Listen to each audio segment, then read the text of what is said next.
Constable இருக்கிற Jayant ரமேஷும் taxi driver விஷயத்தில் watch பண்ணுறாங்க. ஜெட் ஏர்வேஸில் மும்பைக்கு போகிறதுக்கு அவன் டிக்கெட் புக் பண்ணியிருக்கான். இப்போ டைம் 8:30, 10 மணிக்கு அந்த ஃப்ளைட். செக்கிங் டைம் ஆரம்பிச்சிட்டாங்க. அவன் எந்த டைம்லையும் உள்ளே வரலாம். உங்களையும் என்னையும் தவிர இங்கே இருக்கிற எந்த போலீஸ்காரங்களுக்கும் இந்த ஆப்ரேஷன் பற்றி தெரியாது. ஓகே விஸ்வா, எந்த காரணத்துக்காகவும் அவன் தப்பிக்க கூடாது. அது மட்டும் இல்லை, அப்பாவி பொதுமக்களுக்கு எந்த ஒரு தொந்தரவு இல்லாமல் இருக்கணும் இந்த ஆப்ரேஷன். நீங்கள் ஏர்போர்ட் உள்ள இருங்க, நான் வெளியே இருக்கேன். சார்,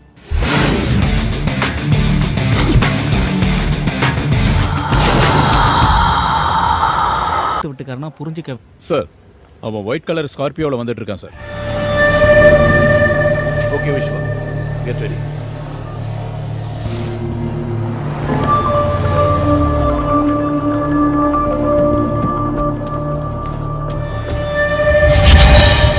ஏய் பிரபு,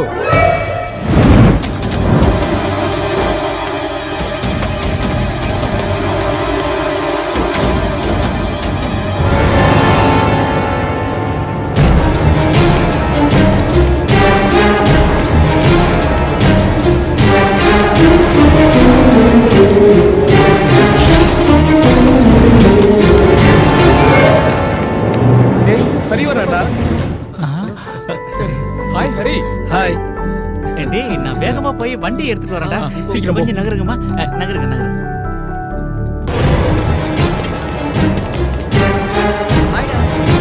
சீக்கிரம் வாடா. ஹரி. It's okay.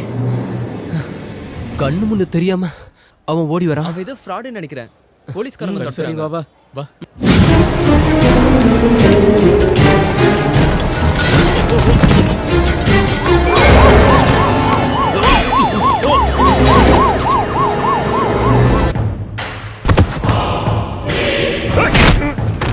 உன்னோட பரதேசிகளா, யாரு கையில மாட்டக்கூடாதுன்னு அவனை பாதுகாத்து வச்சிருந்தனோ அவன் கையிலே பிடிச்சு கொண்டு போய் கொடுத்து வந்திருக்கீங்களா? தடி மாடுங்களா, என் கண்ணு முன்னாடி எவ்வளவு நிக்காதீங்க. போங்கடா அண்ணாச்சே. அவனுக்கு ஒன்றும் ஆகாது சாஜி, நான் கமிஷனர்கிட்டயே பேசிட்டேன். இல்ல அண்ணாச்சி, அந்த இன்ஸ்பெக்டர் சும்மா இருக்க மாட்டான். அவனுக்கு என் மேல இருக்க கோவத்தை என் தம்பி மேல காமிச்சிருப்பா. அவனுக்கு ஏதாவது ஒண்ணு ஆச்சு, நீ ஒன்றும் டென்ஷன் ஆகாத, நான் கமிஷனர்கிட்ட இன்னொரு தடவை பேசுகிறேன்.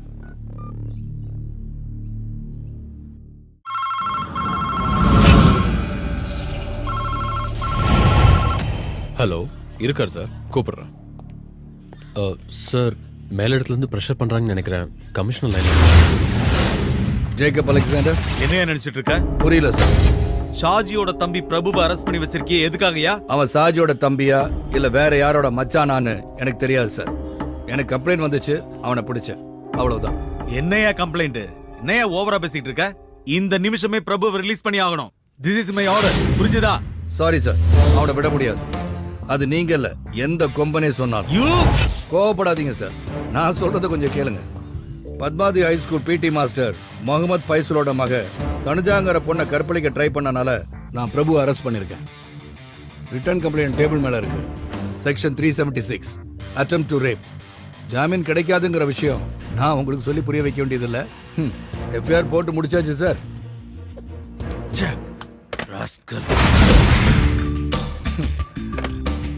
ஏய் பிரபு, உன்னை காப்பாற்ற உங்க அண்ணனும் இன்னும் இருக்கிற ஒரு சொந்தக்காரங்களும் ப்ரெஷர் பண்றாங்க. பட் இன்னும் கொஞ்ச காலத்துக்கு நீ சூரிய உதயத்தை பார்க்க முடியாது.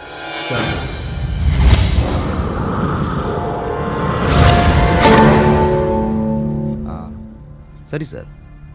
புரியுது. இனிமேல் நாங்கள் பார்த்துக்குறோம். அட்டெம்ப்ட் ரேப் 376 சார்ஜ் பண்ணியிருக்காங்க. ரொம்ப இக்கட்டான சூழ்நிலையா இருக்கு.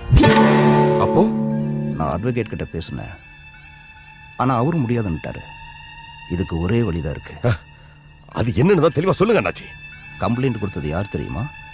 Padmavathi high school PT master Mohammed ஃபைசலோட பொண்ணு தனுஜா. அவதான் கேஸ் கொடுத்துருக்கா.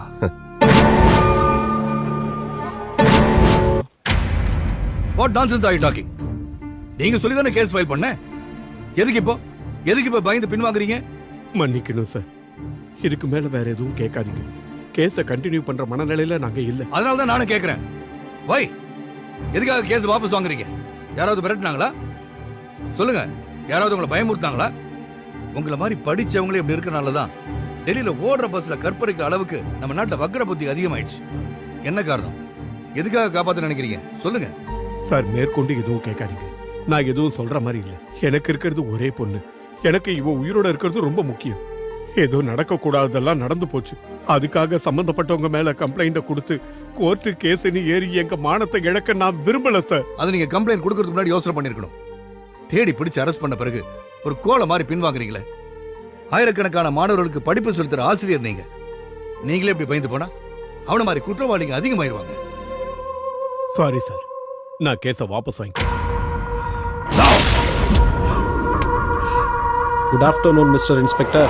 ஐ எம் அட்வொகேட் ரவிசங்கர். பிரபு ஜாமீன்ல எடுக்க வந்திருக்கேன். எதுக்கு வக்கீல் ஜாமீன்? என் தம்பி பேர்ல என்ன கேஸ் இருக்கு? ஒன்னும் இல்ல. இந்த இன்ஸ்பெக்டர் என்ன பழி வாங்க முடியாம என் தம்பி மேல போட்டு சோடிச்ச பொய் கேஸ். இந்த பணம் காட்டுனரி சாஜியோடையும் அவன் தம்பியோடையும் ஒரு ரோமத்தை கூட எவனும் தொட முடியாது. அப்படி ஒருத்தர் இன்னும் பிறக்கவே இல்லை. அப்படி பிறந்தாலும் நான் அழிச்சிடுவேன். ஞாபகம் வச்சிருக்கியா? உன்னை நான் இங்கிருந்து 2 தடவை டிரான்ஸ்ஃபர் பண்ணியிருக்கேன். திரும்பவும் நீ இங்கே வந்திருக்க. இன்னொரு தடவை நீங்க வந்தேன்னா ஓ இருக்கு நான் போட்டு என் தம்பியை உள்ள வச்சு நீ பூட்டிட்ட. அந்த பூட்டை எப்படி உடைச்ச பாத்தியா? இது மாதிரி எல்லாத்தையும் மொத்தமா அழிச்சு. நீ என்கிட்ட விளையாடாத. நீ பல பேரை பார்த்தவன் தான். அந்த கூட்டத்தில் என்ன சேர்த்துறாத. மதம் பிடிச்ச காத்தியானடா. நசுக்க தொடங்கினா எல்லாத்தையும் நசுக்கிட வேணாம். எல்லாத்தையும்.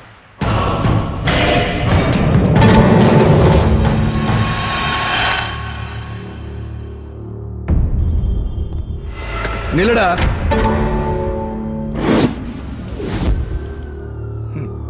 நீ அப்படியே போயிட்டா விஸ்வா, அந்த நாயை வெளியே விடு. சரிங்க சார். என் ஸ்டேஷனுக்குள்ள வந்து உன் இஷ்டத்துக்கு பேசிட்டு போயிட்டா காக்கி சட்டை போட்டு நான் எதுக்கு இங்க இருக்கேன்? இதுக்கா? இப்ப நீங்க வந்து ஒரு ஷோ காட்டினிய. பெரிய பெரிய அரசியல்வாதிகளும் என்னோட மூத்த அதிகாரிகள் சிலரும் உன் பாக்கெட்ல இருக்காங்கன்ற திமிர்ல பேசுற பேச்சு. இதோ இந்த மொபைல் போன்ல இருக்கு. உன் வண்டவாளெல்லாம் இது ஒண்ணு போதும் உன்னை 3 மாசம் உள்ள வைக்கிறதுக்கு. போலீஸ் ஸ்டேஷன்ல அத்துமீறி நுழைஞ்சது செக்ஷன் 447. என் கடமையை செய்ய விடாம தடுத்தது செக்ஷன் 353. நீ உள்ள இருக்க வேண்டிய ஆளுடா. வேற என்ன சொன்ன? நீ மதம் பிடிச்ச காட்டு யானையா? ஏடா பரதேசி பயல, மதம் பிடிச்ச யானைய மயக்க வச்சு போட்டு அடக்குற வெட்டரி டாக்டர் தான் நீ பார்த்திருப்ப. ஆனா மதம் பிடிச்ச காட்டு யானைய நேருக்கு நேர் நெஞ்ச நிமித்தி நின்னு நெத்தியில மோதி அடக்குன வேட்டக்காரனை நீ பார்த்தது இல்லையே. அதான் ஜேக்கப் அலெக்சாண்டர். இவர் இங்க இருக்க அப்பாவிங்க வேணா உனக்கு பயப்படலாம். இந்த பூச்சாண்டி வேலையெல்லாம் என்கிட்ட பலிக்காது. என்ன ஜெயிக்கணும்னா இன்னும் 7 ஜென்மம் நீ எடுக்கணும். நீ சொன்னிய என்ன 2 தடவை இங்க இருந்து டிரான்ஸ்பர் பண்ணிட்டேன்னு. என்ன இப்ப இங்க வர வச்சது என்ன நம்புற இந்த ஊர் மக்கள். அவங்க என் கூட இருக்கிற வரைக்கும் உன்னால என்ன ஒன்னும் பண்ண முடியாது. இப்ப நான் நினைச்சா உன்னை என்ன வேணாலும் செய்யலாம். சில புறம்போக்கு பொறுக்கிங்க மேலையும் லோக்கல் பிக் பாக்கெட் மேலையும் போடுற மகா கீழ்த்தரமான கேஸ்ல உன்னை உள்ள தூக்கி வைக்க எனக்கு இஷ்டம். ஆனா உனக்காகவே ஸ்பெஷலா ஒரு சுருக்கு ரெடி பண்றேன். உன் திமிரையும் உயிரையும் முடிக்க போற ஒரு சுருக்கு. அது இன்னும் சில நாட்கள் இல்ல, மணிக்கணக்கில் முடிக்கிறேன். Your countdown starts now. அது வரைக்கும் நான் பிச்சை போட்ட உசுரை எடுத்துக்கிட்டு ஓடா பரதேசி.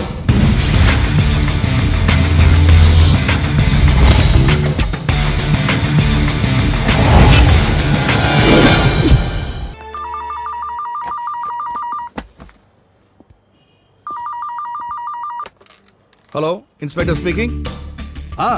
நாளைக்கு 12 மணி ஷார்ட். நீ கூப்பிட்டா போதும். லேண்ட்லைன்ல ஃபோன் பண்ணாத, மொபைல் நம்பர் கூப்பிடு. ஓகே. எஸ். விஸ்வா சார்.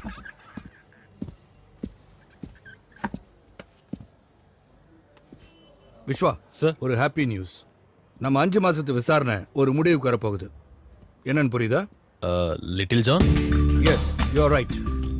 அவ அப்ரூவரா மாறுதா சொல்லியிருக்கான். நாளைக்கு என்னை மீட் பண்றதா ப்ராமிஸ் பண்ணியிருக்கான். எங்க எப்போ எப்படின்னு அவனே சொல்றான். அது வரைக்கும் மட்டும்தான் சாஜியால வெளியே நடமாட முடியும். விஸ்வா சார். நாளைக்கு மத்தியானத்துக்கு மேல தான் நான் டியூட்டிக்கு வருவேன். லிட்டில் ஜானை மீட் பண்ணிட்டு வரேன். ஓகே? Okay sir. சரிப்பா. அப்புறமா நீ என்ன வந்து ஆஃபீஸில் பாரு. ஓகே சார், ஏதாவது பிரச்சனைங்களா? ஆமாம், பிரச்சனை தான். நாம் நினச்ச மாதிரியே அந்த லிட்டில் ஜான் அப்ரூவராக மாற போகிறானா. அது பெரும் பிரச்சனை இல்லை சார். ஆமாம், நம்ம ஷாஜியை உள்ளத்தள்ள இன்ஸ்பெக்டருக்கு ரொம்ப ஈஸி ஆகிடும்ல. நீ ஒரு வேலை பண்ணு சார். அந்த அண்ணாச்சி கிட்ட சொல்லி நாளைக்கே ஒரு மீட்டிங் ஏற்பாடு பண்ணு. எல்லாரும் இருக்கணும், ஷாஜி, கமிஷனர் எல்லாரும். சார் நாளைக்கு செயற்குழு மீட்டிங் இருக்குல்ல சார், அது முக்கியமான மீட்டிங், கேன்சல் பண்ண முடியாது. அதை முடிச்சுட்டு 5 மணிக்கு வை. அப்புறம் கேசவா சார், எலெக்ஷன் கமிஷனோட பிரஸ் மீட் நாளைக்கு தானே? ஆமாம் சார். என்ன? எனக்கு ஒரு ஐடியா தோணுது கேசவா, அந்த இன்ஸ்பெக்டரை தூக்கிறதுக்கு. என்ன சார்? இருக்கட்டும், நாளைக்கு எலெக்ஷன் கமிஷனோட பிரஸ் மீட் முடியட்டும்.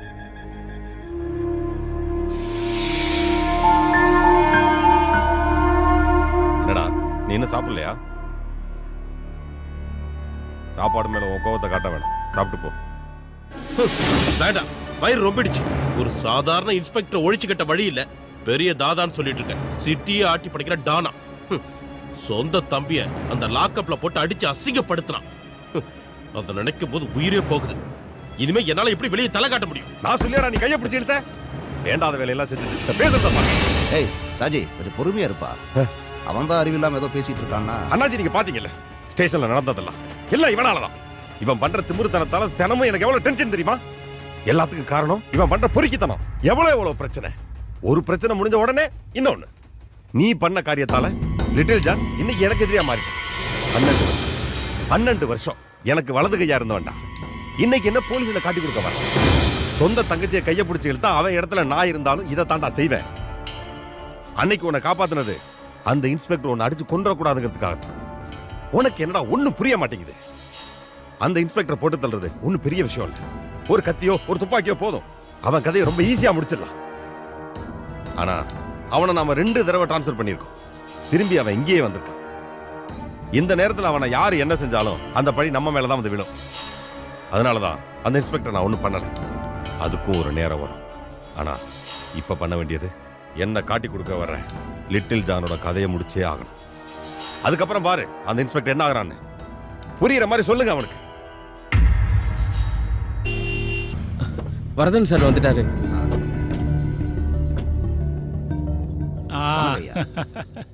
கொஞ்சம் லேட் ஆயிடுச்சு.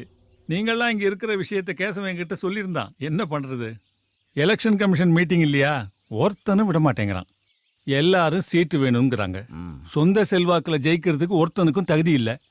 இப்ப இருக்கிற சூழ்நிலையில என் கட்சி சார்பா ஒரு கழுதியை நான் நிறுத்தினா கூட அது கண்டிப்பா ஜெயிச்சிடும்.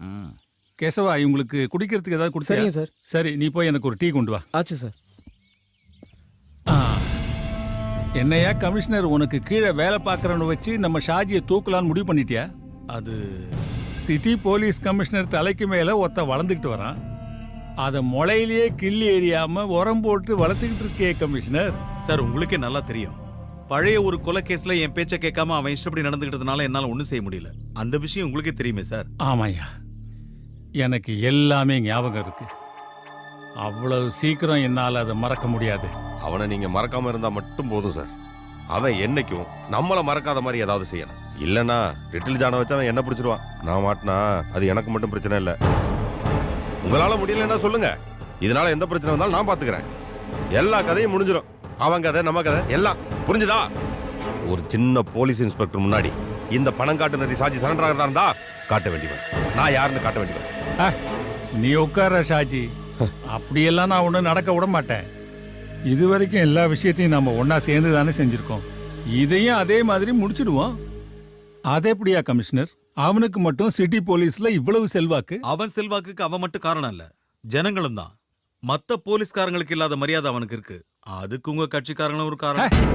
ஏன் கட்சிக்காரன் அந்த செத்து போன ஜெயபத்மநாபனோட ஆளுங்கய்யா அவங்க. அவனுக்காக என்ன பழி வாங்க நினைக்கிறாங்க. அதுக்காக தான் அவங்க இவ்வளவு ஆட்டம் போடுறாங்க. ஆனா அவங்கள விட பல மடங்கு போராட்டங்களை சந்திச்சவன் தான் இந்த எம்பி வரதராஜன். ஏயா கமிஷனர், அவனை இங்கிருந்து டிரான்ஸ்பர் பண்றதுக்கு ஏதாவது வழி இருந்தா சொல்லு. நோ சார், முதல்ல அவன் டிரான்ஸ்பர் ஆகி வந்தே 6 நாள் தான் ஆகுது. ரெண்டாவது, எலெக்ஷனுக்கு முன்னாடி டிரான்ஸ்பர் ஆக வேண்டிய லிஸ்ட நிறுத்தி வச்சிட்டாங்க. அதுல இவன் பேர் இல்ல. அது மட்டும் இல்ல, எலெக்ஷன் நடக்கிற ஊர் அவனுடையதான் இருந்தா பரவாயில்ல, அதுலயும் சிக்கல் இருக்கு. இது போதாதுன்னு மக்கள் சக்தி, ஒன்றும் பண்ண முடியல சார். என்னையா சொன்ன? மக்கள் சக்தியா? நிறுத்தியா? இந்த ஜனநாயகங்கிறதே மக்கள் எங்களை அதிகாரம் பண்றதுக்கு இல்ல, நாங்க அவங்கள அதிகாரம் பண்றதுக்காகத்தான். அப்புறம் அவனுக்கு மக்கள் சக்தியா? அதுவும் எங்க கட்சிக்காரங்களா? அது ஒண்ணு போதியா அவனை தற்காலிகமா இங்கிருந்து தூக்குறதுக்கு? ஒரு இடைத்தேர்தல் நடக்கிற இடத்துல ஆளுங்கட்சிக்கு சாதகமா இருக்கிற ஒரு போலீஸ்காரனை அந்த தேர்தல்ல அவன் ஆளுங்கட்சிக்கு சாதகமா தான் செயல்படுவான்னு புரிய வைக்கிறது பெரிய விஷயமே இல்ல. நாளைக்கே நீ டிஜிபிக்கு ஒரு ரிப்போர்ட் அனுப்பணும். ரிப்போர்ட் கிடைச்ச மறுநாளே தேர்தல் நடைமுறை சட்டத்தை வச்சு அவனை இங்கிருந்து காலி பண்ணிடலாம். இது ரத்தம் இல்லாத ஒரு யுத்தம். இதனால யாருக்கும் பாதிப்பு வராது. ஆனா அதுக்கு முன்னாடி லிட்டில் ஜான் அவங்க கையில சிக்கக்கூடாது. இந்த கேஸ் கோர்ட்டுக்கும் போகக்கூடாது. கமிஷனர், அது உன்னோட பொறுப்பு. அதுக்கு முன்னாடி அந்த இன்ஸ்பெக்டர் நீங்க கூப்பிடணும். கூப்பிட்டே ஆகணும். இதுல எந்த மாற்றமும் இருக்கக்கூடாது. Okay sir. நாளைக்கு ஒரு நாள் நம்ம எல்லாருக்கும் முக்கியமான நாள். ஷாஜி, உன் தருதல தம்பிய நாளைக்கு யாருகிட்டையும் வம்புக்கு போகக்கூடாதுன்னு சொல்லி வை. அவனை பற்றி நீங்கள் கவலைப்படாதீங்க ஐயா, எல்லாத்தையும் நான் பார்த்துக்கிறேன். எம்பி ஐயா, எதமா உங்கள் மூளை வேலை செய்யுது. வயசு கூட கூட அறிவும் கூடிக்கிட்டே இருக்க. சும்மா இல்லைங்கய்யா, எல்லாரும் உங்களை அரசியல் சாணக்கியன்னு சொல்றது சரியா இருக்கு. டேய் அண்ணாச்சி,